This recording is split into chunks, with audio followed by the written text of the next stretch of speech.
ពួកនេះវាចង់ឲ្យក្បាលក្បត់ទុកយើងពាក់មកកត់លេងជូនឯងមកឈុតឲ្យចង់កងឯងលុតចង់លេងផ្លូវដីឬផ្លូវអាកាសផ្លូវទឹកឲ្យអាម៉ាស់ពួកអាអត់គេខ្មាស់សាសហើយឲ្យរលត់ចូលមួយសង10ក៏បែងធ្វើជី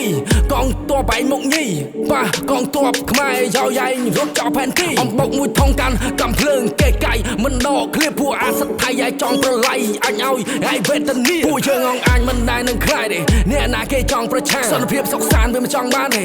ចង់លឺតែថ្លេងផងផាំងពួកនេះចិត្តខាងទុកខ្ញុំមិនបានទេ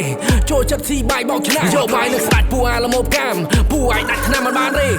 តបឯងគ្មានលេងមកបៀគ្រាប់ចូលគុំត្រជាចង់ច្បាំងជាមួយខ្មែរឲ្យតបឯងដេករៀលើកទីប្រមាណក៏ចាញ់ដែរសាសឯងចោលមកសៀតអុយដល់បង្មួយខំកវែលសំណាញ់មេឃបាញ់ឯងធ្លាក់គ្រៀត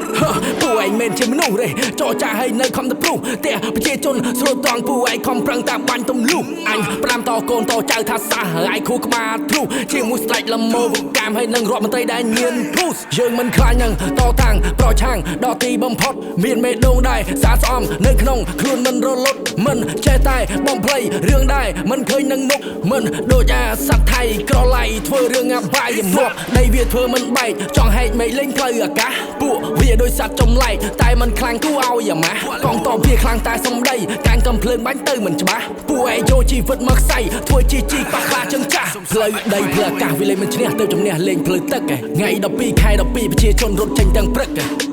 អាណិតអ្នកកោះកងយកបានតែអាវត្រូវរត់ភាសឹកពួកឯងសោយសាប់បែងតិចទៀតឲ្យស្គាល់សមត្ថភាពវិរៈកងតបផ្លូវទឹកពួកយើងចេញទុកនេសាក្រពើណាវាវងវែងបឹងយើងចាប់ខ្ជួកវាទៅលើវាធ្វើជាងាតហើយសាច់វាហាលទុកលើស៊ីក៏មិនឆ្ងាញ់ព្រោះគូវាបាគៀរឹងដោយកោឈើមិនមែនជាកពើអាធុនតែវាជាកពើអាថោកគ្មានតម្លៃគ្មានសាក់ពុប្រទេសវាល្ងងឆៅប្រជាជនណែច្រើនដែរតែសិទ្ធិជននិយមសិទ្ធិពួកពាក់ប៉ោពួកវាខំបដោះឆាន់តែឲ្យកូនវាលុយរបស់គេនេះជារបស់ណាស្ដេចចៃមួយណាដែលកសាងសាស្ត្រពួកនេះវាចង់ឲ្យក្បាលក្បត់ទុកយើងពាក់មកកត់លេងជូនឯងមកឈុតឲ្យចង់កងឯងលុតចង់លេងផ្លូវដីឬផ្លូវអាកាសផ្លូវទឹកឲ្យអាម៉ាស់ពួកអាអត់គេខ្មាស់សាសហើយឲ្យរលត់ចូលមួយសង10ក៏បែងធ្វើជីកងតបឯងមុខញីប៉ះកងតបខ្មែរយកឯងរត់ចោលផែនទី